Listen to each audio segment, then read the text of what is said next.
Hello, friends. Ma Devi here. I am going to embark on a series of teachings on the Bible, the life of Jesus, and the teachings of Jesus. I was asked to do this, and so I'm going to start today by talking about the Bible.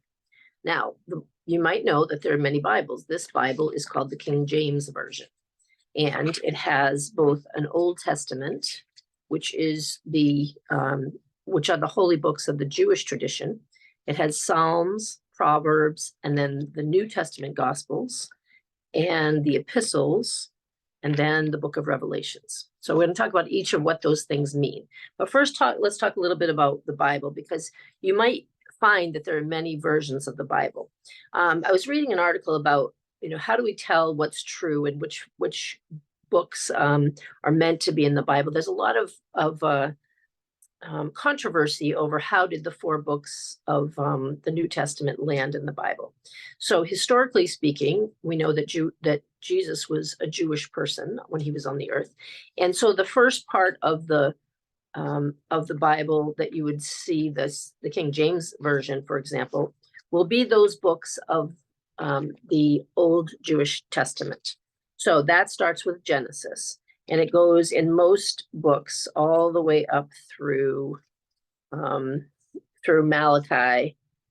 That's the last of the books of the Old Testament. So in this book, these have names on them. And these are the Old Testament names: Judges, Chronicles, Nehemiah, Malachi, Zechariah, Haggai, Hosea.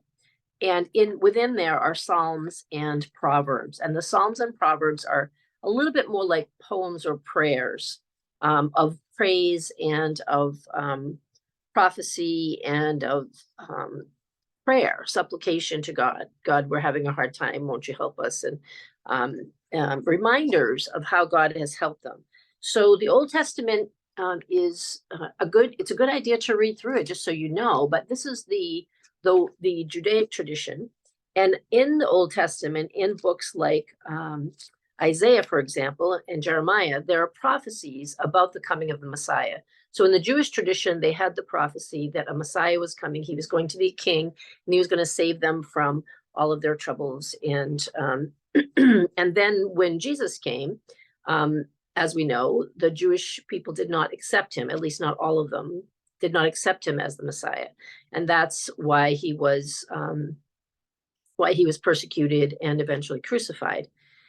So if the Old Testament is, generally speaking, for us, we usually are looking at Bibles that are the New Testament and maybe the Psalms, because those are the devotional poetry, and then the New Testament has to do with the life of Jesus. So that's how the book gets split into.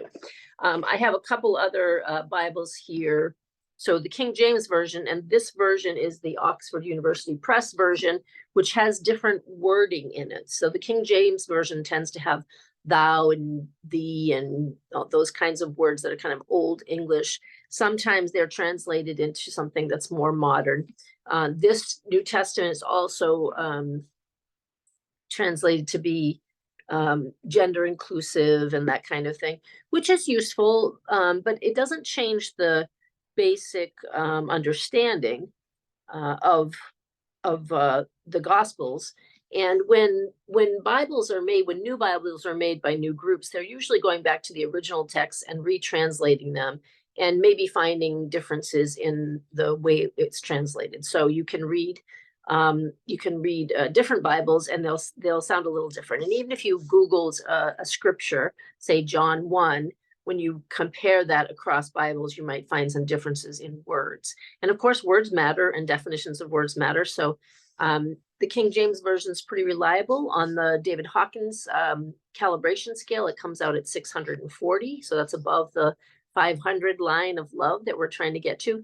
The Lamsa Bible, which is another translation, comes out at 650. So there's something about that one that's a little higher, and that is the New Testament without Revelations, I think, is the way that is gauged. So I also have the New Testament from my former order, the Order of Prayer Sophia, which I helped Father Peter put together, and so his wording is a little different also. But the message and the words of Jesus are the same. And as we were talking about last week in Sunday service, the words of Jesus, for those of us, especially who are studying in ministry, are really important to remember what he said himself. Now, one of the questions that a lot of people have in today's world is Jesus really a true historical did he actually live? Is he a historical figure, or is the story of Jesus a myth? So in my research about the Bible, what I find is that there's enough archaeological evidence and evidence of corroborating stories that the four Gospels were put together. Two of them were written by apostles. That would be Matthew and John, who lived and studied and went through the whole of Jesus's teaching life with him. And then the other two, Luke and Mark, were associates of them, so say 1 degree of separation from Jesus, but lived in his time, in the same era that he lived in. So these four accounts are four stories from different sources telling about the life and the teachings of Jesus. And so those four have enough in common, also in common with other historical documents from the time of Jesus living on the earth, to provide the credibility and validity that Jesus actually walked the earth. Excuse me. So that's why we can say we have faith in the Gospels. So the four Gospels, Matthew, Mark, Luke, and John, are four different accounts of Jesus's life. So when you read them, you hear similar stories about his birth, about Bethlehem, about the fleeing to Egypt, and when King Herod killed the children after he was born, about him starting his public life and turning water into wine and doing other various feats that are mysterious, magical, miraculous, however you want to describe them, things that defied nature and the laws of nature as they were known at that time. So when you look at the four Gospels, you get the story, but they're from four different people, from four different perspectives. And we know that John the Beloved, was very close to Jesus and had a much more kind of I would say mystical relationship with him. And his book, the book of John, starts out with, in the beginning was the Word, and the Word was with God, and the Word was God. So that's another way of expressing that has more to contemplate than simply the story of Jesus's life and what he said. So the four Gospels are the thing that Christianity hangs on: the life, stories, teachings of Jesus. Now, that's not all of Christianity, of course. And another day, I'll go into the history of the churches and how churches changed and what's the Catholic versus Protestant, Anglican, all of those. So you have a sense for what that looks like.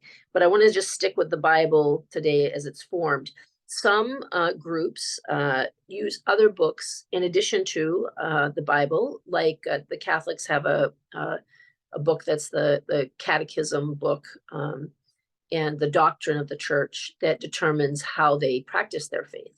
It doesn't mean that they're not reading the Gospels or using the Gospels, but then they have the form through which they use it. And then most every other tradition, Episcopal or Presbyterian or Anglican, they also have their way of using the Gospels.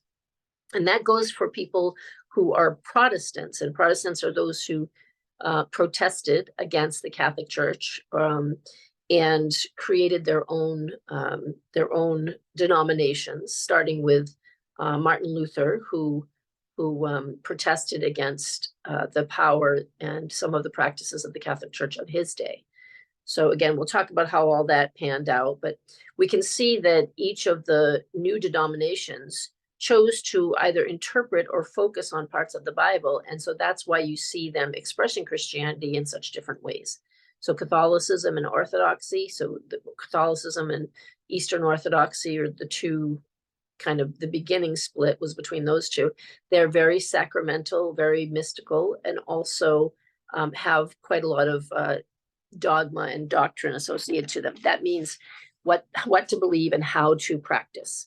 And then when you get into, say, the evangelical churches, many of them although they're using the Gospels, they're also weighing heavily on the epistles. So after the four Gospels, Matthew, Mark, Luke, and John, there are many chapters, the Acts, Romans, Galatians, Philippians, Philemon, Hebrews, all of these. An epistle is a letter. And all of these chapters, or many of these chapters in the epistles, were written by St. Paul. So St. Paul was formerly Saul, and Saul was a Roman soldier who was a Christian killer. And then he had a conversion experience where he got struck by lightning or light, fell off his horse, went blind, and Jesus said, Paul, Saul, why do you persecute my followers? And that's not a direct quote. He said something like that to him. And then some Christians came and took him and nursed him back to health, and he was converted, and he became one of the great apostles. He converted many, many people. He traveled far and wide, telling the story of Jesus, telling of his conversion, and teaching people about Jesus' life and how to live a Christian life. So when you read one of the epistles, like Corinthians, for example, that is when St. Paul went to Corinth, started spiritual or Christian communities there, and then sent letters to them to support them, to tell them how to live, to tell them how to incorporate the Christian ways or Christ's ways, Jesus's ways, into their communities. So many of these were very specific to the time and place that he was writing to. And oftentimes in modern and conservative, especially conservative Christianity, they're taking the epistles and applying those, what Paul said to the people of that time to people of our time. So my focus is always on what Jesus did and what Jesus said. And that's why when we're training ministers, we ask you to write the words of Jesus from the four Gospels. So the Gospels are gospel. The epistles are letters that were written mostly by Paul. Some of them, there's the chapter of Peter, that's written by Peter, by the Apostle Peter. James, also one of the apostles.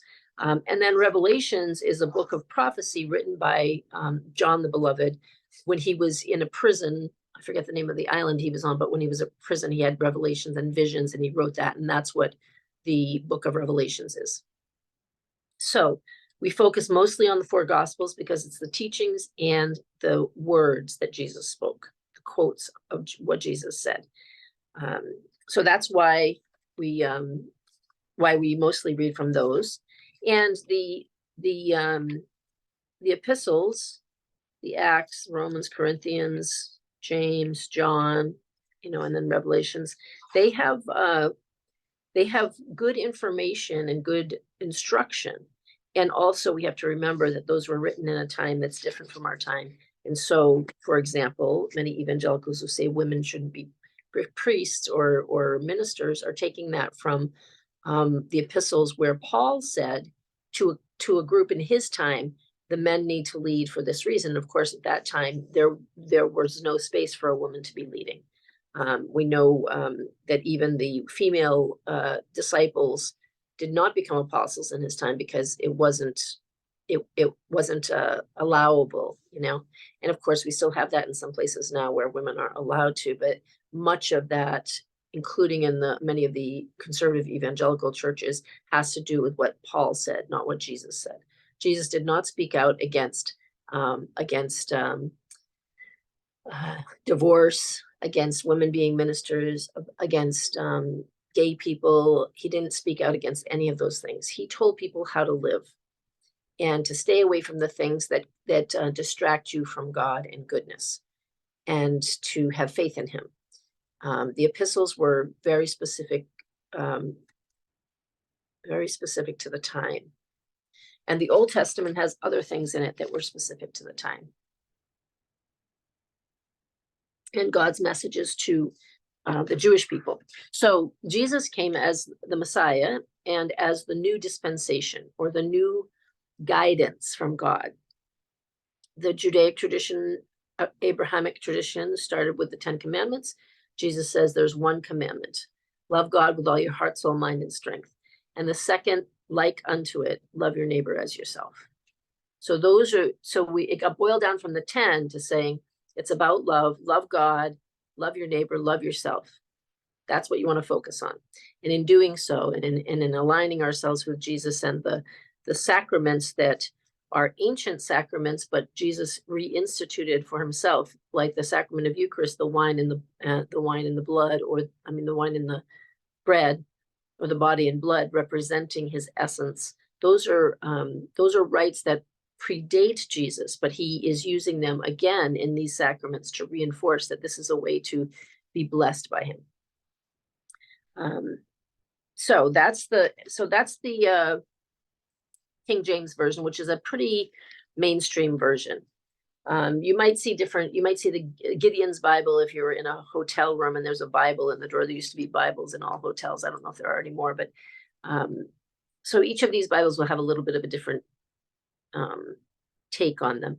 The New International Version is very common and popular for Protestants to use, and that one has a lot of commentary in it. Sometimes the Bibles will have Jesus's words written in red. Sometimes they'll have kind of contemporary descriptions of different things that happen in the Bible. And then there's a lot of controversy about other Bibles and other Gospels. So this Bible, called the Gnostic Bible, is a Bible that was put together to indicate that there were other Gospels from some of the other apostles, like Thomas and John and Mary Magdalene, even the Gospel of Mary.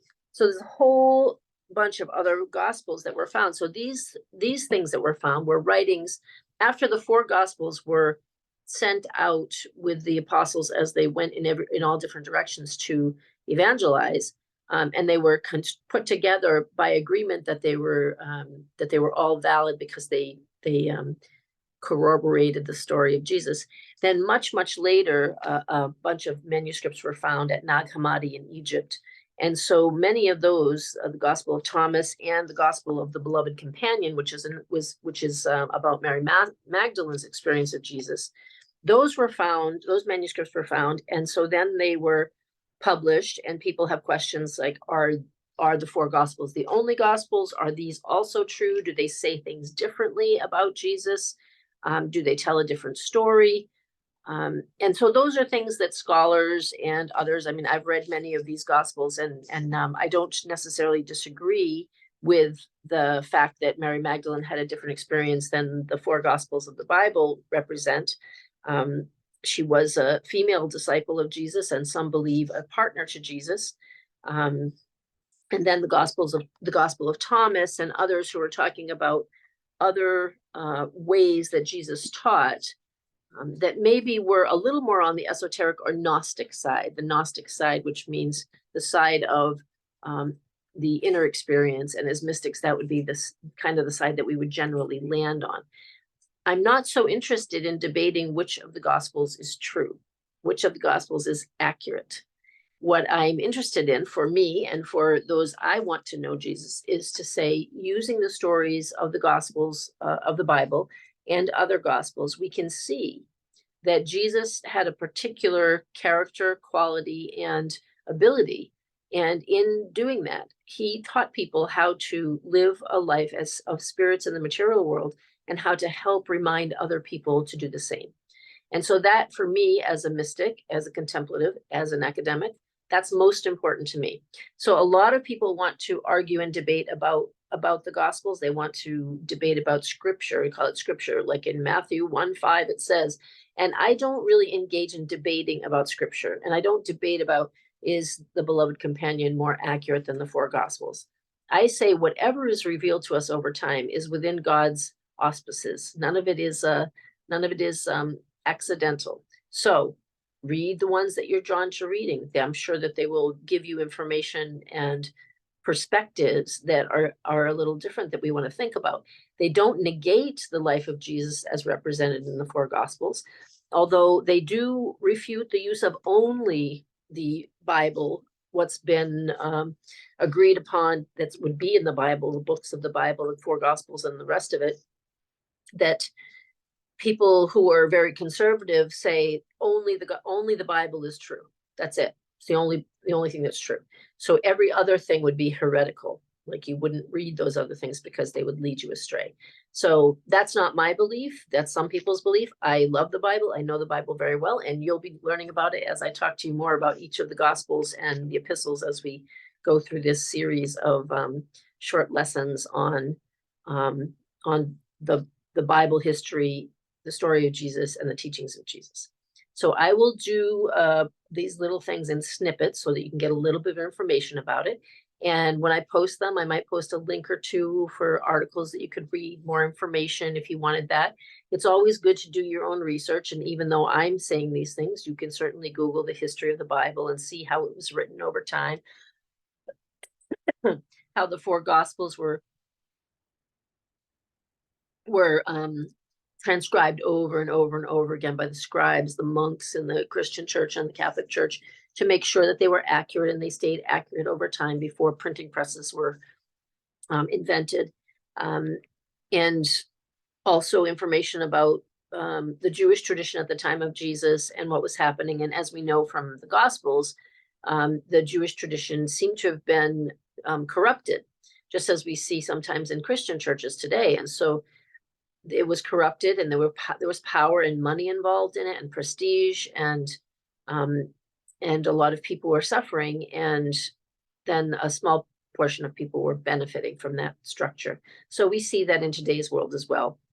Some institutions like the Catholic Church have a lot of power and a lot of money and a lot of influence. And then others, like our own merry band of ministers, we are just going about the business of trying to be like Jesus, love people, and awaken them to their true nature. And then there's everything in between, as you know, from watching how many people have taken the story of Jesus and the teachings of Jesus and turned them to their own uses in one way or another, or use them for their own purposes. There's all kinds of corruption that's happened, financial and sexual corruption, and things in religious settings, and that is really sad, and really sad for those of us who love Jesus and just want to love people on his behalf. But that is the nature or the expression of the 2,000 years of getting the word out.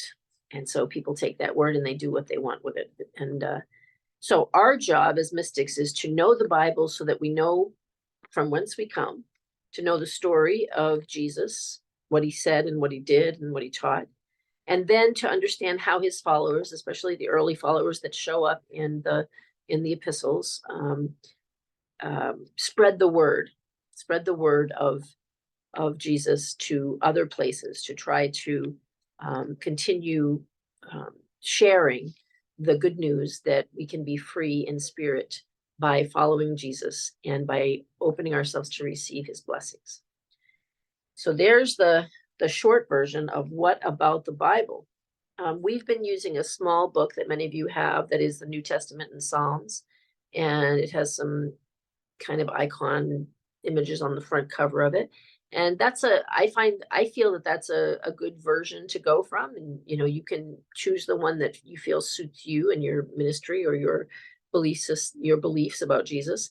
But knowing that the King James Version and the Lamsa version have high vibration is a good thing to know.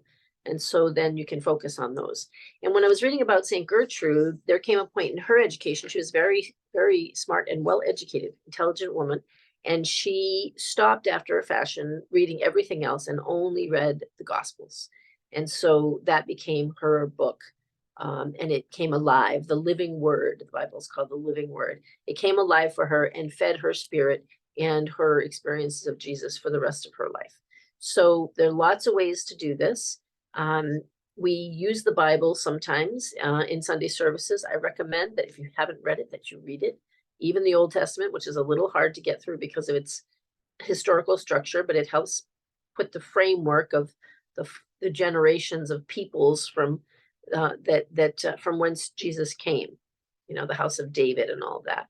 And then also gives you some insight into the Judaic tradition and also into the split between Judaism and Christianity, where many Jewish people did not believe that Jesus was the Messiah, and then many did believe that. And so that was a break in their tradition, and Christianity sprouted from that. Jesus didn't come to create Christianity. He came to reform Judaism.